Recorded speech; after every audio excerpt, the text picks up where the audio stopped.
کا امیر ملت پیر جماعت علی شاہ صاحب محدث علی پوری رحمت اللہ علیہ فرماتے پاکستان بن رہا تھا تو اس وقت تو یہی بتایا گیا تھا نا کہ پاکستان کا مطلب کیا؟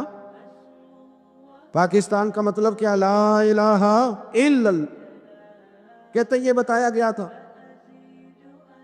ہم پاکستان کے حق میں تقریریں کرتے تھے اور ہندو پنڈت جو ہوتے تھے نا وہ اسلام کے خلاف معاذ اللہ اور پاکستان کے خلاف تقریریں کرتے تھے، جلسے ہوتے تھے۔ پیر جماعت علی شاہ صاحب کہتے ہیں ایک جگہ ہندوؤں کا جلسہ تھا تو ایک پنڈت تقریر کر رہا تھا۔ اب سارے ہندو تھے، مسلمان تھا ہی کوئی نہیں، سب ہندو بیٹھے تھے اور وہ سن رہے تھے۔ تو معاذ اللہ اس نے تقریر کرتے کرتے نا حضور کی ذات اقدس کے بارے میں کوئی جملہ کہہ دیا، کوئی نازیبہ بات کہہ دی، اور کوئی نہیں تھا، وہ ایک ملانگ تھا، وہ پیچھے بیٹھ کے جو دوری ڈنڈا نہیں ہوتا جن کے ہاتھ میں، اور ڈنڈا بھی کئی رنگوں کا ہوتا ہے ان کا، وہ اس نے پکڑا ہوا تھا اور وہ پتہ نہیں کیا اس میں پیس رہا تھا۔ امیر ملت فرماتے ہیں اس کے کان میں سپیکر کی آواز گئی کہ حضور کے بارے میں بات کر دی۔ اس نے ڈنڈا پکڑا، ملانگس آدمی تھا، پیچھے سے نکلا، کسی نے روکا بھی نہیں، اسٹیج پہ چڑھا سیدھا اور 2-4 ڈنڈے زور زور سے پنڈت کے سر پہ دے مارے، پنڈت مر گیا، پرچہ ہو گیا، مقدمہ ہو گیا، جیل ہو گئی۔ امیر ملت کہتے ہیں میں جیل میں ملنے گیا، میں جیل میں دیکھے بندہ ان پڑھ تھا، بات بڑی پڑی کر گیا۔ امیر ملت فرماتے ہیں بندہ سادہ تھا پر بات بڑی حسین کر گیا، بندہ بالکل بے عمل تھا پر بات ایمان کی کر گیا۔ آپ فرماتے ہیں میں جیل میں ملنے گیا تو میں نے کہا سائیں نہ تو نماز پڑھے نہ روزہ رکھے نہ تو مسجد آئے، تو عبادات کی طرف توجہ نہیں کرتا اور تو نے اتنا بڑا کام کر دیا ہے، ہندو مار دیا ہے۔ تو پیر صاحب کہتے ہیں میری طرف دیکھ کے نا پنجابی میں بولا، کہنے لگا پیر جی مینوں دے سیدھے لفظ بھی کوئی نہیں ہوندے، مینوں کی پتا جے سیدھے لفظ بھی کوئی، مینوں نہیں پتا میرا درجہ کی ہے۔ پیر صاحب میں نماز نہیں پڑھدا میری غلطی ہے، روزہ نہیں رکھدا ہے میری غلطی ہے، میں عبادت نہیں کردا میری غلطی ہے، پر پیر صاحب یہ تو نہیں نہ ہو سکدا کہ میرے سامنے کوئی میری اچھی تے سچی سرکار دی بے ادبی کر کے لنگ جائے۔ لفظ بڑے کمال کہہ گیا، کہنے لگا پیر صاحب میں گناہگار ہوں پر اپنے نبی کا غدار نہیں ہوں، گناہگار ضرور ہوں پر میں غدار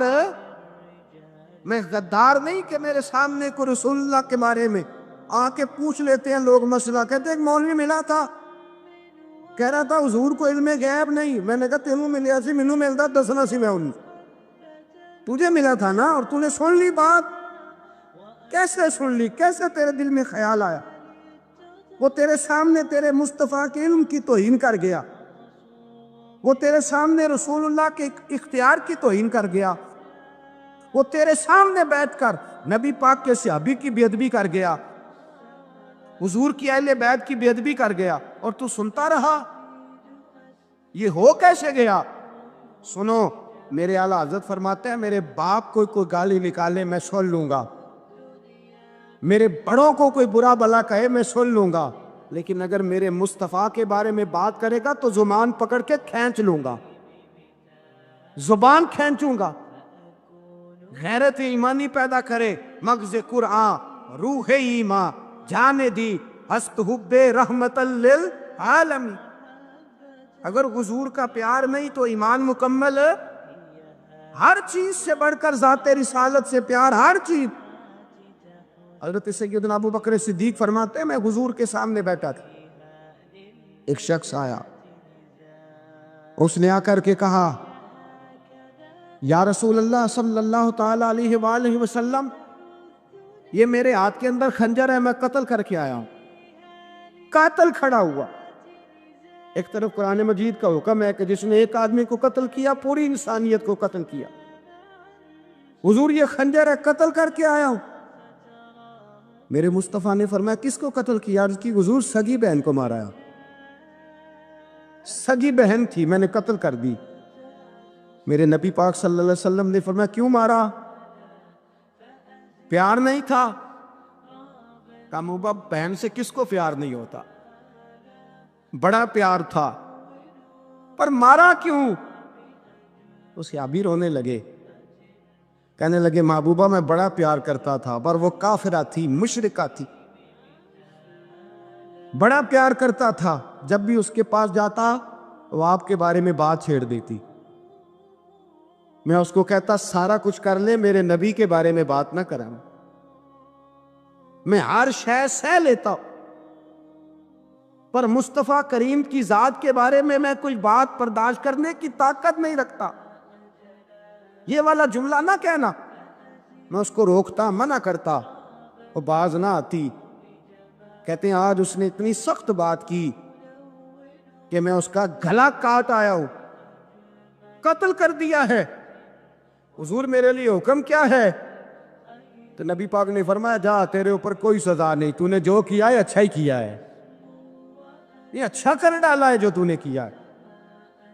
ایک صحابی نابینا تھے، آنکھوں سے نظر نہیں آتا تھا، رشتہ کوئی نہیں دیتا تھا، معذور آدمی تھے، نکاح ہوا، شادی ہوئی، 2 بیٹے دیے اللہ، گھر بس گیا، بیوی کپڑے دھو کے دیتی، خدمت کرتی، روٹی پکا کے دیتی، بچے بڑے حسین تھے، اور وہ صحابی خود فرماتے ہیں، نابینا صحابی کہتے ہیں موتیوں کی طرح کے میرے بچے، جو بھی آتا آ کے کہتا تیرے موتیوں کی طرح کے لال ہیں۔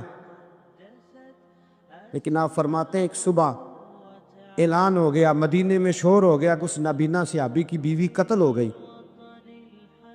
کسی نے خنجر کے دبایا، مر گئی ہے۔ کہتے ہیں اس کے لواحقین اکٹھے ہوئے، در رسالت مآب پہ آئے، آگے کہنے لگے حضور ہمارا قاتل ڈھونڈ کے دیں، ہماری بیٹی کو کس نے مارا؟ میرے رسول پاک نے مجمع پہ نظر ڈالی، فرمایا بھائی مجھے کہنے کی ضرورت نہ پڑے، اگر قاتل موجود ہے تو خود اٹھ جائے۔ خود اٹھے، وہ نابینا صحابی بیچ میں سے اٹھ کے کھڑے ہو گئے، کہنے لگے سونیا قاتل کوئی باہر نہیں، میں خود قاتل ہوں، میں نے مارا ہے، میں قاتل ہوں، میں نے مارا ہے۔ مصطفیٰ کریم سید عالم صلی اللہ علیہ وسلم نے فرمایا تجھے تو اس کی بڑی ضرورت تھی، بڑی حاجت تھی، تیری بیوی تھی، تیرا گھر سنبھالتی تھی، تیرے بچے تھے۔ صحابی عرض کرنے لگے حضور سارا کچھ ٹھیک تھا، پر وہ آپ کی بے ادب تھی، حضور اس کے آنے سے میرا گھر بس گیا، روٹی پکنے لگی، کپڑے ملنے لگے، اولاد ہونے لگی، میں دنیا پہ آ گیا، لیکن محبوبہ میں نے وہ سکھ کیا کرنے ہیں جو تیری بے ادبی پر تعمیر کیے جائیں؟ یا رسول اللہ مجھے کیا حاجت اس چیز کی، اس میں آپ کا پیار ہی نہ ہو، یا رسول اللہ آپ کی محبت ہی نہ، حضور میں نے قتل کر ڈالا ہے، مجھے بیوی نہیں چاہیے، مجھے وہ والی چاہیے جس کی زبان پر رسول اللہ کے نام کے ترانے ہو، جو حضور کی محفل کرنے والی ہو، نعت پڑھنے والی ہو، جو نبی پاک علیہ السلام کی ازواج کا، اولاد کا، بیٹیوں کا ذکر کرنے والی، مجھے وہ بی بی نہیں چاہیے جو بی بی بے ادبی کرے۔ میرے نبی پاک صلی اللہ علیہ وسلم نے محلے داروں سے پوچھا، فرمایا بات اس کی ٹھیک ہے؟ کہا حضور واقعی بے ادب تھی۔ نبی پاک نے فرمایا اٹھو پھر چلے جاؤ، اس نے انسان نہیں مارا، اس نے گستاخ رسول کو مارا ہے، اس نے ایک گستاخ رسول کو مارا ہے۔ بھائی یاد رکھے نبی پاک کا پیار ایمان کا حصہ ہے، اس میں کوئی کمپرومائز نہیں۔ حضرت سہل بن سعد رضی اللہ تعالیٰ، یہ بھی بخاری ہے، یہ بھی بخاری ہے۔ حضرت سہل بن سعد کہتے ایک بی بی حضور کی بارگاہ میں آئی، اور اس نے آ کے حضور کی خدمت عالی مرتبت میں عرض کی حضور میں جب بھی آتی ہوں کرتا یہی پہنا ہوتا ہے آپ نے، یا رسول اللہ صلی اللہ علیہ وسلم، اور اس کو تو اتنے پیوند لگے ہیں کہ گنے نہیں جاتے، تو حضور اگر اجازت دے تو ایک کرتا نہ بنوا لوں آپ کے لیے؟ تو حضور نے فرمایا بنوا لے۔ وہ بی بی کرتا بنوا کے لائی، اس نے بڑی محبت سے بنایا۔ اس زمانے میں جو کوئی نقش و نگار ہوتے تھے اس نے سجائے اپنے انداز میں، اب اس نے پیار سے بنایا، محبت سے بنایا، یہ بھی باتیں صحیح ہیں، پر اصل جملہ جس سے مزہ آئے گا وہ یہ ہے، وہ اندیے میں بڑی ریج نہ بنایا، میں بڑی، اب اس میں جو درد ہے وہ میں اردو کا جملہ ڈھونڈ کے لاؤں تو ملتا نہیں مجھے، کہتی ہے میں ریج نہ بنایا، تو محبوب پاک کی بارگاہ میں لا کے تھال میں پیش کیا۔ حضور کی بارگاہ میں تھال میں کچھ بندے زیادہ نیک ہو جاتے ہیں، سامنے والے کو پرہیزگاری کا مشورہ دیتے، کہتے کسی کو کوئی شے نہ لیا کرو. تو میں نے کہا اگر حضور لے لیں تو طلب کرنا منع ہے، لیکن قبول کرنا تو میرے مصطفیٰ کا طریقہ ہے. تو بھائی یہ ہمیں نہ اتنا ہی نیک بناؤ جتنا میرے رسول نے ہمیں بنایا ہے. 2 قدم آگے بڑھ کے کچھ لوگ مشورے دیتے ہیں، یہ مشورہ درست نہیں. نبی پاک نے فرمایا تو کسی سے طلب نہ کر، لیکن اگر کوئی تیری طرف تحفہ بڑھائے تو اسے قبول کر، محبت میں اضافہ ہوگا. جب حضور قبول کرتے ہیں جو کائنات کو بانٹتے ہیں، تو پھر تو دوسرے پہ کیسے پابندی لگا سکتا؟ میرے رسول کریم علیہ السلام کو اس نے پیش کیا کہ حضور قبول کر لیں. حضور نے قبول کیا. اب حضور اس کا چہرہ دیکھنے لگے، مسکرا کے فرمایا تیرا دل کرتا ہوگا میں پہن کے بھی دکھاؤں. نبی کریم علیہ السلام نے کہا تو ٹھہر میں پہن کے آیا. حضور اندر تشریف لے گئے، تھوڑی دیر کے بعد پہن کے آئے. اس خاتون کو اتنی خوشی ہوئی کہ اس کی آنکھوں میں آنسو ہی آ گئے. کہنے لگی دیکھو میرا نصیب میں بنا کے لائی ہوں، مصطفیٰ نے قبول فرمایا. بڑی راضی ہوئی، چلی گئی. حضرت سہل بن سعد کہتے ہیں قریب ایک صحابی کھڑے تھے، اور شارحین نے لکھا ہے معمولی آدمی نہیں، حضرت عبد الرحمن ابن عوف تھے، صحابہ میں سب سے امیر آدمی. اللہ اکبر، ذرا لطف دیکھیے گا. کہتے وہ قریب کھڑے تھے، جب حضور نے پہنا نا تو تعریفیں کرنے لگے، کہنے لگے سونیا کمال ہی ہو گئی ہے، محبوب کیا بات ہے. حضور اس کے بنانے کی محبت کی بھی کیا ہی بات ہے، پر جو اللہ نے رنگ روپ آپ کو عطا فرمایا اس کی بھی کیا ہی بات ہے. یا رسول اللہ اتنا پیارا لگ رہا ہے، اتنا پیارا. جب کوئی زیادہ تعریف کری نا تو تعریف کرنے والوں کی بھی اپنی اپنی نیتیں ہوتی ہے نا. جب زیادہ ہی تعریف کی تو حضور نے فرمایا تجھے پسند آ گیا دے دوں. وہ پسند آ گیا تجھے. کچھ بندے سیانے ہوتے ہیں پتہ ہوتا ہے جو مرضی پہ آکے دھیان ہی نہیں کرتا، جنہ مرضی تعریف کرو وہ کہنے تو لگا رہو مجھے پتا ہے تو کی پیار ہے. تو کہا پسند آ گیا ہے یا رسول اللہ بڑا. تو فرمایا چاہیے کہ حضور مہربانی ہو جائے تو کیا ہی بات ہے. سرکار اندر گئے، وہ پرانا کرتا دوبارہ پہنا، اور میرے رسول پاک علیہ السلام نے اس کرتے کو اتارا. بخاری پڑھ رہا ہوں، اور نبی پاک نے لا کے دیا. فرمایا چل یار وہ بھی راضی ہو گئی ہے تو بھی راضی ہو جا، چل دونوں ہی راضی ہو جائے. وہ بھی راضی ہو کے گئی، تو بھی راضی ہو کے جا. اس کو دیا، حضور چلے گئے. صحابہ بعد میں اس صحابی کے پیچھے کہنے لگے یار تو تگڑا بندہ ہے، تجھے ضرورت ہی نہیں تھی. اور حضور علیہ السلام نے بڑی مشکل سے قبول کیا. حضور تو کسی کی طرف توجہ ہی نہیں کرتے، طلب ہی نہیں کرتے، یہ والا خیال ہی. اور اگر آج حضور نے قبول کیا اور اتنا پیارا لگا تو تجھ سے برداشت ہی نہیں ہوا، کس طرح کا آدمی ہے تو. جب لوگ اس کے گرد اکٹھے ہوئے تو حضرت عبد الرحمن ابن عوف کی آنکھوں میں آنسو آ گئے. کہنے لگے میرے بولے دوستو تمہیں غلطی لگ گئی. تمہارا کیا خیال ہے میں نے ولیمے پہ پہننے کے لیے لیا ہے؟ تمہارا کیا خیال ہے شادی کی دعوت میں پہنوں گا؟ تم کیا سمجھتے ہو عید والے دن پہنوں گا؟ اور گویا اپنی داڑھی کو پکڑ لیا. کہنے لگے دیکھو بال سفید ہو رہے ہیں، پھل پک رہا ہے. گنہگار بڑا ہوں، اگرچہ بدر میں بھی گیا ہوں، احد میں بھی تلوار اٹھائی ہے، مال بھی دیا ہے، ہر جگہ گیا ہوں، پر کسی عمل پر بھروسہ نہیں. یہ کرتا حضور کے جسم سے لگ گیا ہے، اب اسے سنبھال کے رکھوں گا اور مرتے وقت وصیت کروں گا گھر والوں کو کہ جب میں مروں نا تو اس کرتے میں مجھے کفن پہنا دے. مجھے امید ہے جب حضور کا کرتا پہن کے قبر میں جاؤں گا تو رب کے فرشتے مجھ پر عذاب نہیں دیں گے بلکہ بغیر حساب کتاب جنت عطا فرما دیں گے. حضرت یوسف کا کرتا تو شفا دیتا ہے نا، اور میرے محبوب کا کرتا دوزخ سے بچا کے جنت عطا کرتا ہے. یہ صحابہ کا عقیدہ ہے. کس کا عقیدہ ہے؟ بول کے بتائے کیا کریں اس حدیث کا؟ اس میں برکت ہے کہ نہیں؟ کوئی بندہ کہہ دے کہ بیر روما پہ کیوں جاتے ہو، وہاں تو کوئی برکت نہیں، گارے 100 روپے کیا لینے گئے؟ بھئی تھوڑی دیر کے لیے جو کرتا حضرت یوسف علیہ السلام کے وجود سے لگے اس میں تو برکت ہے. اور جس غار میں 3 دن حضور بیٹھے رہے برکت ہے کہ نہیں؟ مولوی ساری انرجی ہوتے لا چھڑا لگا ہے، امت کو لڑاتا ہے، اختلاف کراتا ہے. جہاں جا کے پیار ملنا چاہیے تھا، جہاں جا کے پیار. ایک شخص کو میرے سامنے کہہ رہا ہے تو شرک کر رہا ہے. میں کہ بیچارہ 3-4 لاکھ روپیہ لا کے تے شرک کرنا ہے؟ یہ مشرک تھا جو یہاں آ گیا. اپنے آپ سے بات کرے، اپنے اوپر تھوڑی توجہ دے. دوسروں کو تبلیغ کرتے، دوسروں کو واعظ کرتے، دوسروں کو نصیحت کرتے، دوسروں کو سمجھاتے تو بڑا وقت گزر گیا۔ اب تھوڑا سا نا اعلیٰ حضرت رحمۃ اللہ علیہ سے لوگوں نے کہا آپ واعظ کہیں، تو فرمانے لگے ابھی تو میں اپنے نفس کو نہیں واعظ کہہ سکا، اپنے آپ سے میں ابھی گفتگو نہیں کر سکا، تقریر نہیں کر سکا، تو لوگوں کو کیا واعظ کروں۔ ہم تھوڑا سا نا اپنے اوپر توجہ دیں، حضور کی محبت کا جو ذوق صحابہ کے ہاں ہے۔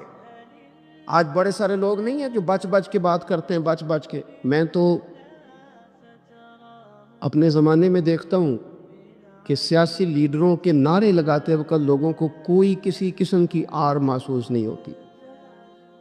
وہ گاڑی جو کبھی کسی غریب کے ہاسپٹل جانے کے کام نہیں آئی، سیاسی لیڈر کا جلسہ ہو تو وہ بھی گاڑی اندر سے نکل آتی ہے، اور اس پر 10 بندے چڑھ جائیں تو ٹوٹنے کا بھی کوئی خطرہ محسوس نہیں ہوتا۔ لیکن وہ لوگ جو اتنا تگڑا کر کے اپنے لیڈر کا نعرہ لگا رہے تھے، انہیں چاہیے تو نا کہ اس سے کئی 100 گنا بڑھ کے ان کی زبانوں پہ حضور کے تذکرے جاری ہوتے، اور ان کی زبانیں پوری طرح تر ہوتی درود و سلام سے۔ لیکن آپ دیکھ لیں ہم اپنی اپنی فیلڈ میں، اپنے اپنے معاملات میں کتنے زیادہ مضبوط ہیں اور کتنے زیادہ آگے ہیں، لیکن ذات رسالت محب کے معاملے میں ہمیں وہ جوش، وہ محبت جس کا ہم اظہار کرتے ہیں، ہمیں اسے کیفیات میں لانا چاہیے۔ اور کچھ لوگ ایسے بھی ہیں جو اس معاملے میں بھی بڑے سنجیدہ ہو کے رہنا پسند کرتے ہیں۔ وہ کہتے ہیں نہیں جی نہیں، اب میں جلوس میں جاؤں۔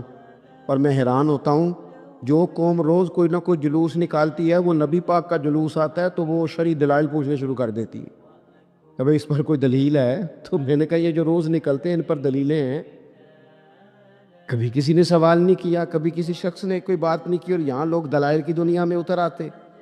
وارفتگی، شوق، حضور کی جو مرکزی حیثیت ہے دین میں، نبی پاک کے ساتھ قلبی رشتہ، مضبوط وارفتگی۔ عروہ بن مسعود سختی کفر کی طرف سے نہ سفیر بن کے آئے تھے حدیبیہ میں، تو جب کوئی بندہ کسی کا سفیر بن کے آتا ہے تو وہ اس کی پوری ترجمانی بھی کرتا ہے، پورے نمائندے بن کے آئے تھے۔ یہاں کچھ وقت انہوں نے حضور کے صحابہ کے ساتھ گزارا اور واپس گئے، تو جا کے کہنے لگے لوگوں میں سفیر آدمی ہوں، میں نے کافی ساری دنیا دیکھی ہے۔ سفیر جو ہوتے ہیں نا مختلف ممالک میں تعینات، وہ مختلف تہذیبوں کو دیکھتے ہیں، مختلف حکومتوں کو دیکھتے ہیں، مختلف نظریات کا مطالعہ کرتے ہیں۔ کہنے لگے میں مختلف قسم کے لوگوں کو دیکھ کے آیا ہوں، کیسر و کسریٰ کے بڑے بڑے دربار میں نے دیکھے، اور عرب کے اندر کچھ ایسے لوگ بھی تھے اس دنیا میں کہ جو اپنے آپ کو سجدہ کرواتے تھے، معاذ اللہ۔ کہا میں نے بڑے بڑے دربار دیکھے ہیں، لیکن میں عجیب رنگ دیکھ کے آیا ہوں رسول پاک کے غلاموں کا حضور کے ساتھ۔ یعنی حضور سجدہ کرنے سے منع کرتے ہیں، لباس سادہ پہنتے ہیں، کوئی بڑا تخت نہیں لگاتے، کوئی بڑا نبی پاک محل نہیں بناتے، حضور زمین پر تشریف فرما ہے وہیں وضو کرتے ہیں، اور کسی کو حضور رغبت بھی نہیں دیتے یہ کام کرنے کی۔ لیکن باوجود اس کے جو وہاں کیفیت عروہ بن مسعود نے دیکھی وہ صحیح بخاری میں موجود ہے۔ کہنے لگے میں عجیب نظارہ دیکھ کے آیا ہوں کہ حضور بلغم شریف اپنے ناک سے نکالتے ہیں۔ بلغم ماں بڑا پیار کرتی ہے نا بچے سے، تو اس کی ناک سے یا گلے سے کبھی بلغم نکل آئے تو اماں نا ایسے ادھر منہ کر کے پھینکتی ہے، ایسے کر کے پھینکتی ہے، کبھی نکالنے بھی پڑ جائے۔ صحیح کہہ رہا ہوں میں؟ لیکن یہ دیکھیں، اور یہ ان لوگوں کی بات ہے جو عام لوگ نہیں، یہ عروہ جمیع صحابہ کی بات کر رہے ہیں۔ اور یہ بندے کون ہیں؟ حضرت ابوبکر صدیق جیسے سمجھدار لوگ، حضرت عمر جیسے لاکھوں مربع میل کی حکومتیں چلانے والے لوگ، حضرت عثمان غنی کی طرح کے لوگ جو جس کاروبار میں بھی ہاتھ ڈالتے ہیں 4 چاند لگا دیتے، حضرت مولا علی شیر خدا جیسے علم و حکمت اور دانائی والے لوگ، یہ کیا کرتے ہیں؟ عروہ کہنے لگے کہ نبی پاک کے ناک مبارک سے بلغم نکلتی ہے تو اپنے چہروں پہ مل لیتے ہیں یار، اور یہ صحیح بخاری میں موجود ہے، وہ اپنے جسموں پہ ملتے ہیں۔ اور کہنے لگے جب وہ وضو کرتے ہیں نا حضور، تو وہ جو وضو کا بچا ہوا پانی ہے اس کے لیے ان کے جذبات اس طرح کے ہیں کہ لگتا ہے وہ لڑ پڑیں گے آپس میں، وہ لڑیں گے کہ یہ قطرہ مجھے چاہیے، یہ حضور کے مقدس جسم سے لگا ہوا ہے۔ اور میرے امام کو تو پھر بات کہنی آتی ہے نا اعلیٰ حضرت فرماتے ہیں جو حضور کے قدموں سے لگ کے دھومن بن جائے نا وہ تو آب حیات ہوتا ہے. وہ پی لینے والے تو مرتے ہی نہیں وہ لوگ تو باطنی طور پر ہمیشہ زندہ رہتے ہیں. کہتے ہیں جس کے قدموں کا دھوون ہے آب حیات ہے وہ جانے مسیحا ہمارا نبی، اور جس کی 2 بوند ہے کوثر و سلسبیل ہے وہ رحمت کا دریا ہمارا نبی. عروہ کہنے لگا وہ تو لڑ پڑیں گے، اور تیسرا عروہ کہنے لگا میں نے عجیب منظر وہاں دیکھا ہے کہ حضور کوئی حکم کرتے ہیں تو ہر بندہ پہل کرتا ہے، جلدی کرتا ہے حکم ماننے، تیزی دکھاتا ہے. اور تیسرا میں نے یہ دیکھا ہے جب حضور گفتگو کرتے ہیں تو ان پر اس طرح کا رعب طاری ہوتا ہے کہ وہ تو نظر بھر کے حضور کا چہرہ بھی نہیں دیکھتے. کہنے لگا یہ کیفیات میں ان لوگوں کے دیکھ کے آیا ہوں جو اپنے حبیب سے اتنی محبت کرتے ہیں. وہ کبھی بھی حضور کے دین کا جھنڈا نیچے نہیں آنے دیں، وہ کبھی بھی کسی کفر کی نفاق کی سازش کو آگے نہیں بڑھنے دیں گے.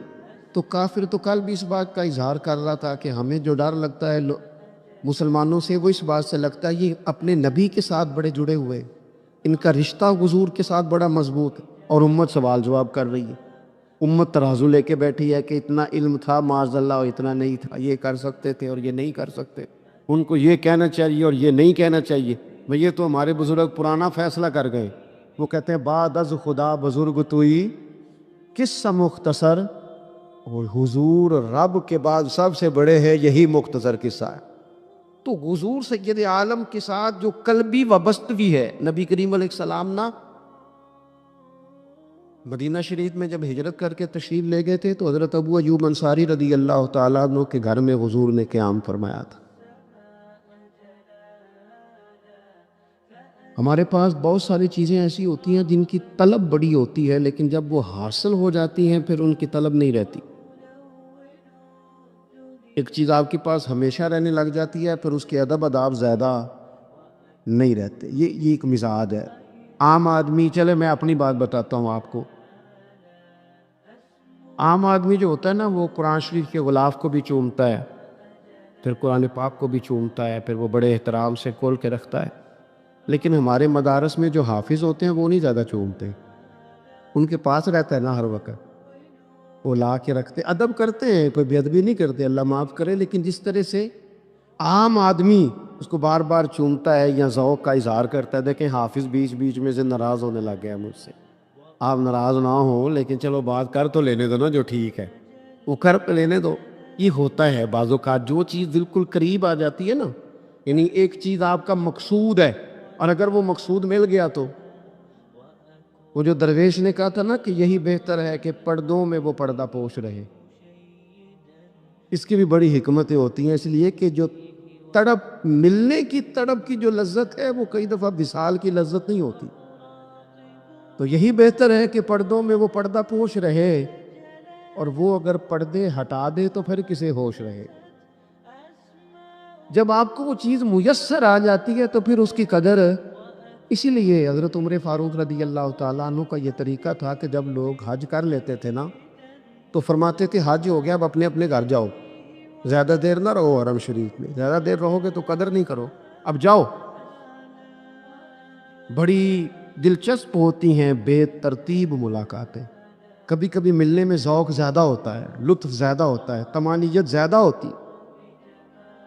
حضرت ابو ایوب انصاری کہتے ہیں مجھے مقصود مل گیا، کرم ہو گیا، میں منتظر تھی میری روح میری نظر کے حضور میرے گھر تشریف لائیں، حضور آ گئے، کرم ہو گیا، رحمت ہو گئی. اب ایسا نہیں ہے کہ ان لوگوں کو مقصود مل گیا ہے تو بس بات ختم ہو گئی.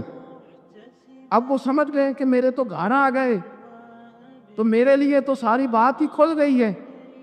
ان کی ادبی معرفت کا یہ عالم تھا اور نبی پاک کے ساتھ ان کی وابستگی کا یہ حال تھا کہ کہتے ہیں میں نے نا میرے گھر کی 2 منزلیں کی، میں نے نچلی والی منزل حضور کے لیے چھوڑ دی تاکہ نبی کریم صلی اللہ تعالیٰ علیہ وسلم کے زیارت کے لیے لوگوں نے آنے جانا ہے تو لوگوں کے لیے آسانی رہے.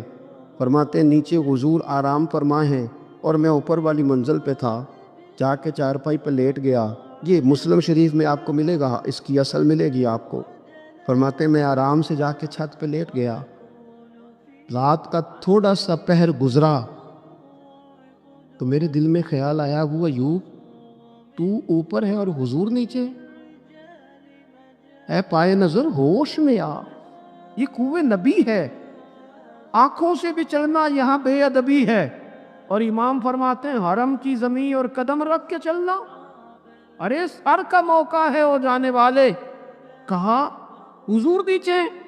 فرماتے ہیں ساری رات میں ایک دیوار کے ساتھ پیچھے ہو کے بیٹھا رہا، ساری رات یہ سوچتا تھا کہیں میں وہاں نہ چل دوں جہاں حضور آرام فرما ہو، میرے قدم نہ آ جائے۔ میں تڑپتا رہا، مقصود پاس آ گیا ہے، وہ چیز حاصل ہو گئی ہے، لیکن اس کی تڑپ میں اضافہ ہوا ہے، احترام بڑا ہے۔ یعنی اب سوچ رہے ہیں کہ میں ان کا ادب کیسے کروں، ان سے محبت کیسے کروں، کس اعزاز سے انہیں بٹھاؤں۔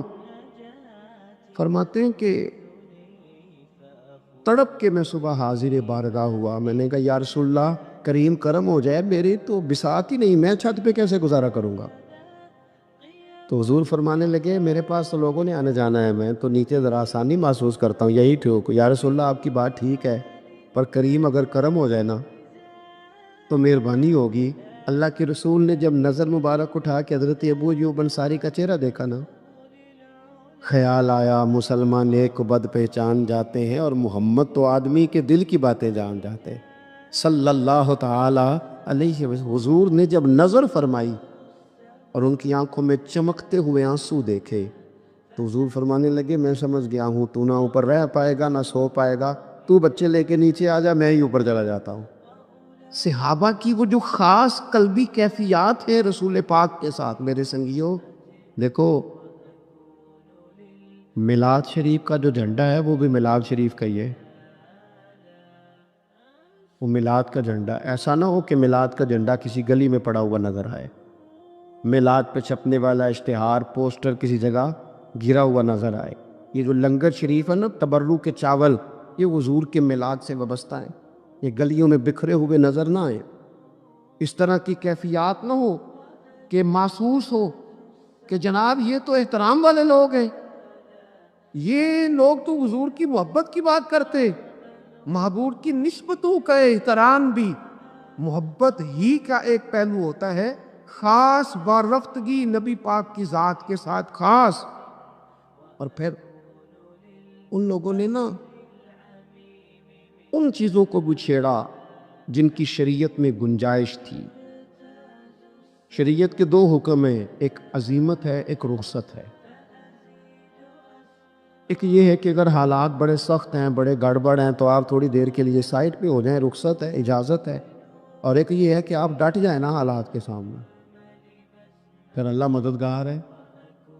ایک یہ ہے کہ گنجائش ہے، اور ایک یہ ہے کہ دل نہیں میرا مانتا، میں گنجائش کا کیا کروں، میری طبیعت نہیں مانتی۔ چلیں ایک بات اور کھول دیتے، ایک ہوتا ہے حکم، ایک ہوتی ہے رضا، ان دونوں میں فرق ہوتا ہے۔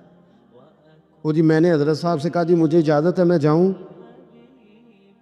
انہوں نے کہا جاؤ میں چھٹی لے کے آیا ہوں۔ بھئی آپ نے چھٹی مانگی تھی، حضرت نے دے دی، استاد جی نے دے دی، یہ تو حکم ہے، لیکن تمہیں بھانپنا چاہیے تھا نا ان کی مرضی کیا ہے، ان کی رضا کیا ہے۔ رضا تو اس طرح کی ہوتی ہے کہ مکتب عشق کا دستور نرالا دیکھا، اس کو چھٹی نہ ملی جس نے سبق یاد کیا۔ میرا ایک دیہاتی ماحول سے تعلق ہے، ہمارے سرکاری اسکولوں میں نا ایک مانیٹر بنا دیتے تھے، جو بچہ لائق ہوتا تھا نا وہ مانیٹر بن جاتا تھا، حالانکہ لائق ہوتا تھا، سیانا ہوتا تھا، لیکن مانیٹر بن کے نا اس کی ذمہ داری بڑھ جاتی تھی، پھر اس کو کنجیاں مل جاتی تھی، اسی نے سب سے پہلے آنا ہے، اس نے سب سے بعد میں جانا ہے، ہر چیز اس کے سپرد۔ پیار جو زیادہ کریں ان کی ذمہ داریاں بھی زیادہ ہوتی ہیں۔ یہ کیا بات ہوئی کہ میری محبت زیادہ ہے تو میں مسجد میں غیر حاضر ہوں، میں حضور کا میلاد شریف زیادہ مناتا ہوں تو میں نے سنت شریعت کو اپنایا ہی نہیں۔ محبت مجھے حضور سے زیادہ ہے، لیکن حضور نے جو حقوق العباد ادا کرنے کا سبق پڑھایا ہے اس پر میری توجہ ہی نہیں۔ بھئی اگر آپ کا پیار زیادہ ہے تو پھر آپ کی ذمہ داری بھی زیادہ ہے، پھر آپ کو زیادہ حساس